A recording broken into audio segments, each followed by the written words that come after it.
Yeah! Happy Monday morning. We are kicking off rookie mock drafts officially today and every single Monday going forward. This very first one, Dynasty rookie mock draft, 12 teams, just the first round, because we are digging deeper and deeper into our bag, analyzing this rookie class as a whole. So we're going to start slow. But after this first one, which will be me by myself, we will have a new guest and or guests on the channel every single week going forward. This first guest that we got coming up after today's video, so next Monday, will be Mr. Ray GQ and his boy Jordan Richards. So we will go deeper and deeper into the rookie mock draft. So next week will be a 2 round, so 24 players, always going to be super flex. We might mess around and mix in a 1 quarterback, but I think most of y'all probably play super flex leagues as it relates to Dynasty. So these rookie drafts are very 12-team super flex focused. And I like what people are doing on YouTube. And it's not like anything new. We've done this last year as well. But I like taking mock drafts from people who know what the fuck they're doing and then using those NFL mock drafts as like the landing spots and the draft capital for where these players are and doing the rookie mocks based off that. So that's what we're doing today. The mock draft that we are pulling from today is from The Athletic. It is Nick Baumgardner who wrote this on January 30th. Now, similar to us where we don't have all the information and all the rounds ready to go, this mock draft he did was just the first 2 rounds of an NFL draft. So we only have the first 64 players picked, and we're only going to be able to work off of those 64 players. I will link the article below, but you're not going to be able to actually see the mock draft unless you are a subscriber to The Athletic. So go do that. I think it's like $1.99 a month. And obviously, you know, the deeper we get into this offseason, the more accurate these probably will be based on reports, rumors, etc. 4 quarterbacks, 11 wide receivers, 2 running backs, and 6 tight ends in the first 65 picks. So that's pretty much what we have to work off of. Obviously, there are a lot of big name running backs who will not be picked in this mock draft, in the Dynasty rookie mock draft, because they weren't picked here.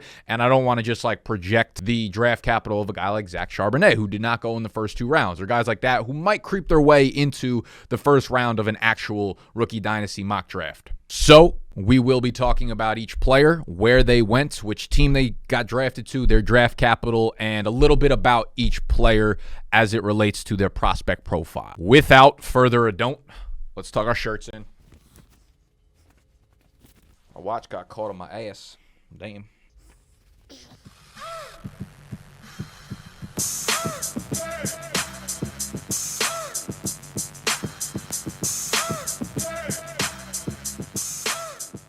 So with the 101, it is no other than Mr. Bijan Robinson. He gets picked in the first round, 27th overall, and this would set the world on fire. I would delete the Twitter app as soon as I heard his name announced to the Buffalo Bills. If y'all don't know by now, then you have not turned YouTube, your TV, Twitter on at any point over the last 2 months. Bijan Robinson, 6 foot, 220 plus pound stud out of the University of Texas. This guy can do all of it. He can run, he can catch, he's got the size, he's got the speed.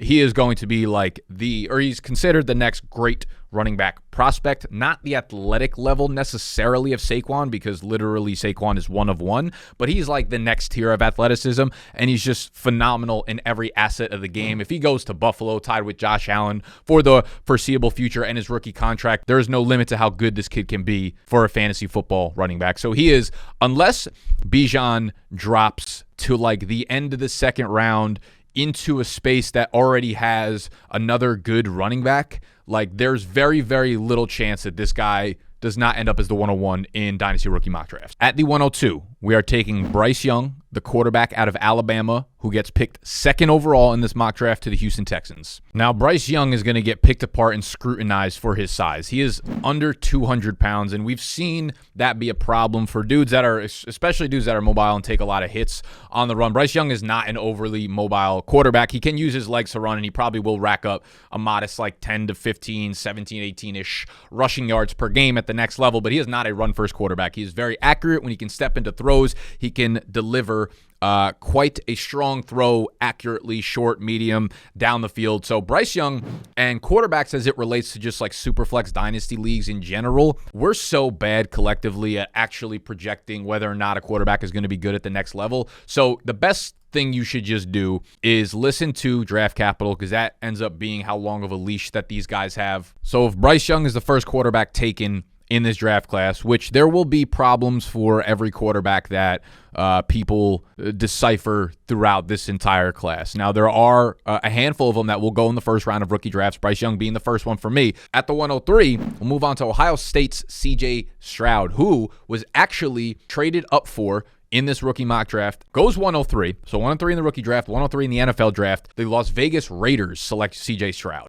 Now, for people that are worried about Bryce Young's size, right, there are pictures kind of surfacing around that he might be under 6 foot. He might be like 5'10", 190 pounds. That might be problematic, and I could understand if you want to fade it. Stroud is 6'3", somewhere between like 215 and 220, so much more of like the prototype size and build. He's not someone who's like overly mobile either, not going to run very often, has a strong arm, also had like phenomenal weapons at Ohio State. They just keep churning out the top tier type talent beat wide receivers over there. More coming. They have Marvin Harrison Jr., who's still playing there for another year, but they got guys like Jackson Smith and Jigba coming out this year. They just always have a plethora of dudes for guys like CJ Stroud to throw the ball to, which obviously elevates the numbers. He had a massive game against Georgia where he threw for like 350 yards, 4 touchdowns, quieted a lot of the concerns that people had on the brightest stage. Some people might start overlooking some of the flaws that this kid does have because of that performance, but he's a big, strong-arm quarterback that, again, comes with their flaws, but he was a top 5 Heisman voter guy for 2 years in a row, so he is looked at as one of the top prospects and will likely be the second quarterback drafted in this year's class, which brings us to the third quarterback drafted in this year's class, and that's Will Levis out of Kentucky. So Will Levis goes 104 to us in the rookie mock draft. He's also the 4th pick in this mock draft by the Indianapolis Colts. Now, Will Levis is going to be a very polarizing prospect. Most of draft Twitter doesn't like him. Most of draft Twitter does think he's going to be a top 5, top 10 pick. He is a very big quarterback. He's a very strong quarterback. He's a very athletic quarterback. He objectively has the most inconsistent tape. His arm is massive. He's got an absolute cannon, and I think it kind of works to his detriment sometimes. I think he very often has like one speed of throwing the ball. Whether it's 5 yards or 50 yards down the field, he's throwing the ball as hard as he fucking can. And I think there needs to be a little bit of tweaking in the way this guy plays quarterback. However, he had a very strong senior year, but he has all the tools to be great. Like, his upside is absolutely there, and I've heard a lot of people comp his upside to Josh Allen. I think he reminds me very much of like the way that people talked about Justin Herbert coming out, right? I specifically remember Brett Coleman's video on Justin Herbert titling it like Jekyll and Hyde, where the highs were so high, but the lows were very low, and the inconsistency came out there. So the comp at a very high level, right? Noah Moore Parties did a great running back comp video for this class on Saturday, which you guys should definitely go check out. But the way he did it was like, I'm going to take a player and give you his 90th percentile comp. So if best case scenario happens, 60% comp and then like 30% comp. And I think with a guy like Will Levis, his 90th percent comp is for sure Justin Herbert, because he's got the arm strength, he's got the size, he's got the sneaky athleticism to move around the pocket and make plays on the run. But I also feel like there's absolutely a world where he's like Jameis Winston-ish, right? And he does a lot of good things well, but at the end of the day, like, he's not enough to really bring your team to a Super Bowl. He can get into a system where he's throwing for really high numbers and really high stats because, again, his upside leads, or the things that he does great lead to those kind of numbers, just like Jameis Winston in a sense, chucking the ball downfield in a good situation, a lot of scoring ops, etc. But he makes a lot of questionable decisions. He makes a lot of bad decisions. He does a lot of things that you're like, man, what did I just watch compared to 2 plays before that? Very tough kid, very tough runner, like to a fault. I think he's going to get his head taken off at one point, but Will Levis will be an extremely polarizing guy. I think because he's so inconsistent on the film, I think the best thing to do, probably grab him at your QB3 spot in rookie mock drafts, unless you feel really, really strongly. But you go watch the tape and let me know what you think. Moving on to the 105. This is my wide receiver 1 in the class, and it's Jordan Addison out of USC. He gets taken 12th overall to the Carolina Panthers. So not a great landing spot. They also have DJ Moore there. But Jordan Addison, to me, is this year's Garrett Wilson, is this year's Devonta Smith.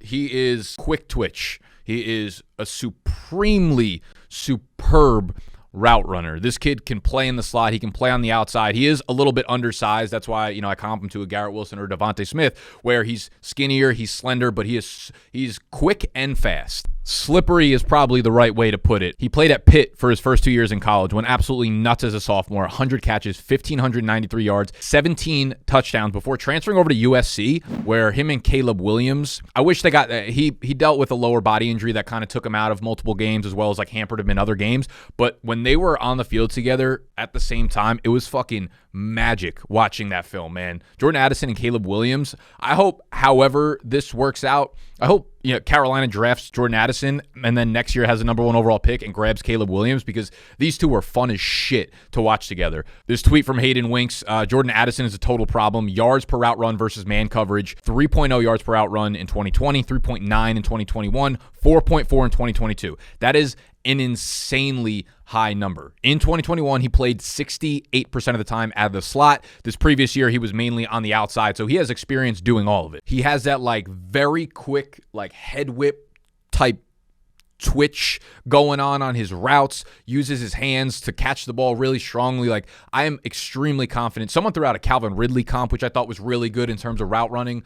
I'm extremely confident that this dude is going to be a really, really good player at the next level. After Jordan Addison, at the 106, we have Jackson Smith-Njigba, goes 24th overall in this mock draft to the Jacksonville Jaguars. Now, he'll be the wide receiver one for a lot of people in this class. Played at Ohio State, played alongside Garrett Wilson and Chris Olave, and then Marvin Harrison Jr. His box score, his college resume is looking like a fucking Cat's Deli sandwich at this point. Freshman year, nothing. Junior year, nothing. He was dealing with an injury the entirety of the year. But that sophomore year was one of the better sophomore years in the history of college football wide receivers. 95 catches, 1,600 yards, and 9 touchdowns at Ohio State. Everybody remembers that like Rose Bowl game 2 years ago when this dude went for 15 catches, this is insane, 15 catches, 347 receiving yards, and 3 touchdowns versus Utah in the Rose Bowl. So the numbers-ish won't really be there because he dealt with a hamstring injury most of his junior year, so he barely got any playtime. But his sophomore year was his breakout season, right? And he reminds me a lot of Amon-Ra St. Brown. So, like, when you watch Amon-Ra St. Brown, at least in college when I watched him, I was like, okay, he's not overly athletic. He's not like, he doesn't necessarily pop on film outside of doing things right and doing things correctly and, like, always finding the soft spots in the zone and then making plays with the ball in his hands. Like, that's kind of the way I look at Jackson Smith-Njigba. It's one of those things, to be honest with you, I don't want to take a strong stance on him because I know he's a great fucking player, but I got a similar feeling to, I remember the year that I was watching like Jerry Jeudy and Henry Ruggs tape because they were coming out the same year. And the entire time I was watching those two, entire time I was watching Alabama tape that year, I couldn't stop seeing Devonta Smith. I couldn't stop being like, man, this kid is so fucking good. Like, he is the dog. He is the alpha on that field, no doubt about it. We just need to figure out how good these other kids are. I'm going to keep it 100. That's kind of how I felt with Jackson Smith-Njigba, but with Garrett Wilson, right? Watching the film from his sophomore year, because that was most of the film that we have, Garrett Wilson was on the field with him. Garrett Wilson, holy fuck. I am like smacking myself for not having him as the wide receiver one in this class. I think I had him tied with Drake London, so it's not like a big deal. But Garrett Wilson is just, he was something else back in college, man. Watching him play just popped off the screen to me. Doesn't mean Jackson Smith-Njigba can't be, Amon-Ra St. Brown, who is at this point probably like a top 5, top 7 dynasty wide receiver. But he goes to Jacksonville, which is a good situation quarterback-wise, but they have Christian Kirk, and they have Evan Ingram now, and they have Travis Etienne, and they'll have Calvin Ridley next year. So it's hard to imagine just the upside of all of these guys statistically over the next few years. So yeah, it feels like a safe pick to me. It feels like a guy who's going to have a really big role at the next level, a guy that he's not an overwhelming athlete by any stretch of the imagination, but we see wide receivers win in all aspects of the game now. You could be really athletic and really small. You could be normal size and you can be non-athletic and still just be good at the position. So that's how I feel about Jackson Smith-Njigba. With the 107, probably a more controversial and polarizing pick here, Anthony Richardson, the quarterback from the Florida Gators, goes 19th overall, so a first-round pick to the Tampa Bay Buccaneers. Now, Richardson is, I said Will Levis has a lot of some great raw tools in which there can be upside. Anthony Richardson is actually that, but like to the 10th degree. Anthony Richardson has a literal cannon attached to his arm that I feel like was placed there by doctors when he was born, because this dude could sling it 75 yards, no problem. This dude, like Levis, makes a ton of mistakes, makes a ton of plays where he just relies solely on his athleticism. Also a phenomenal runner that's probably going to add 40 to 50 yards on the ground per game. And that's why I think, like, even if he's a shitty quarterback at the next level, which I don't know if he will be, this is the type of player that you want to invest investing in your rookie team, because the minute he gets onto the field, he's putting you up like 17, 18 points per game, because he's going to add 5 points, 6 points on the ground weekly. Like, you could just bank on that. And Richardson's got so many incredible raw tools as an athlete / quarterback that it might take him a year or two. They might, if Tampa Bay drafts him, they might sign a veteran in free agency and let Richardson sit behind them. But if he goes there and then plays right away, and he's got Mike Evans and Chris Godwin and all these weapons, who knows? Maybe he can hit his ceiling and more quickly than most people are giving him credit for. But really fun to watch. Makes a lot of questionable decisions. Does a lot of things that make you wonder whether or not he will be ready for the NFL at any point in the near future. But first round pick, again, like, let the draft capital do the talking. Let the position do the talking in terms of how valuable they are for Superflex leagues. We'll take Anthony Richardson here at the 108s. We've got Devon A-Chain. He was the only other running back picked within the first 64 picks in this mock draft outside of Bijan Robinson. Devon A-Chain goes 58th overall to the Dallas Cowboys. Now, the running back situation over in Dallas is a fucking mess right now, because Zeke's obviously on that massive contract. Now, I'm looking at Spotrac. Spotrac.com is all contracts for y'all. I'll link that down below. If they get rid of Zeke this offseason, they will inquire a $12 million dead cap hit, but will still ultimately save $5 million off of that, because they'd have to take $17 million going his way if they were to keep him on the team. So there's a chance that, I mean, no one's going to take that contract from Zeke given how he looked last season. The Cowboys probably don't want to give him that, but we'll see what happens. We'll see if they cut him. We'll see if they just, let this shit ride out until next season, where they can save $8 million if they cut him rather than the $4.5, $5 million this year. But this is their first year in which they actually have like a real out. Whereas last year, if they cut him, they are losing which is not realistic. The other part of that backfield, Mr. Tony Pollard, who had a massive breakout year this year, is an unrestricted free agent. I would be surprised if the Cowboys ended up going back into their bag to give another running back a fat contract, because that's what Tony Pollard is going to get, probably elsewhere. So Pollard out of the picture. A-Chain actually fits in pretty damn well in that role. I know Pollard started taking over a lot more like early down work and became an actual featured part of this offense, and Pollard is much bigger. Pollard is 210, 215, whatever his weight is. Devon A-Chain is this, much smaller running back, 5'9", 185 pounds, wildly explosive, and I think he's a great fit for the Dallas Cowboys. I actually think if they were to lose Tony Pollard, this is a great way to minimize the loss of a player like that, because they emphasize getting Pollard in space often. They emphasize using him in the running game, and they emphasize using him in the receiving game. And I think that's where Devon A-Chain would do really, really well, right? In a role similar to Tony Pollard, where he was getting 10 to 15 touches per game, that's where Devon A-Chain will thrive. This guy's going to run like a 4.3 flat 40-yard dash. He's also very instinctual in between the tackles. He's a good all-around runner that needs to get more credit for him. Absolute baller out of Texas A&M, very undersized, but would be an absolute slam dunk pick for the Cowboys if they lose Tony Pollard this offseason. So that's 108. Move on to 109, and that is Quentin Johnston, the long wide receiver out of TCU. He is the 22nd overall pick in this mock draft by the Baltimore Ravens. Now, Quentin Johnston is one of the more unique wide receiver prospects we've seen in quite a long time. He's like 6'4", 195-ish pounds, but this dude is so agile laterally. There's not a good comp, because you see him and you want to comp him to someone who's just big and tall and lanky, but he moves like he's a 6 foot, a 5'9", a 5'11" slot wide receiver. Like, his lateral agility is so odd seeing him, because you see him, you're like, very big, but moves very small. So Quentin Johnston is a downfield playmaker. He's very, very quick off the line of scrimmage, has no problem beating press coverage. He's just a very, very fluid athlete that I think will be a really good player at the next level. A little bit like Martavis Bryant, maybe like a better version of Martavis Bryant. I don't know if I want to just keep throwing out better comps every single time, but a little bit like Martavis Bryant. I think he's more like well-rounded as a receiver, a better route runner. But Martavis Bryant, for his size and length, was like pretty quick twitch and pretty agile as a wide receiver at the next level. Obviously, all the off the field concerns, but Quentin Johnston, I think if he goes in the first round, going to Baltimore is obviously not a great landing spot for pass catching wide receivers. You have Rashad Bateman coming back, Mark Andrews is there, and you have Lamar Jackson, who just doesn't throw the ball that often and doesn't throw the ball downfield very, very often. But we saw Hollywood Brown have success down the field with Lamar Jackson a couple of years ago. Quentin Johnston is a really, really cool, unique prospect. Go watch some film on him. He's very, very fun to watch. So we're sitting at the 110. line, and we have the 2 running backs off the board already. We have the 4 quarterbacks off the board already. So we're kind of sitting here with either, one of the remaining 8 wide receivers in the first 2 rounds or one of the 6 tight ends at this point. And I'm looking at the draft capital, and I see this name Josh Downs.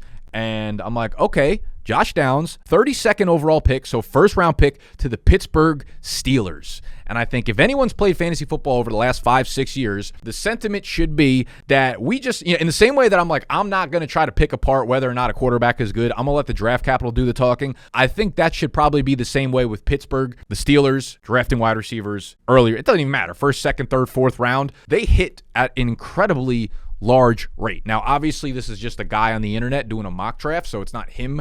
It's him hitting on the pick. But if the Steelers were to draft Josh Downs, he is a smaller slot wide receiver out of UNC. Now, he is fresh on my mind because I just watched about 4 or 5 games of him right before I filmed this. He's 5'9"-ish, 185, 190 pounds. So fast. He's so fluid. He is such a crispy route runner.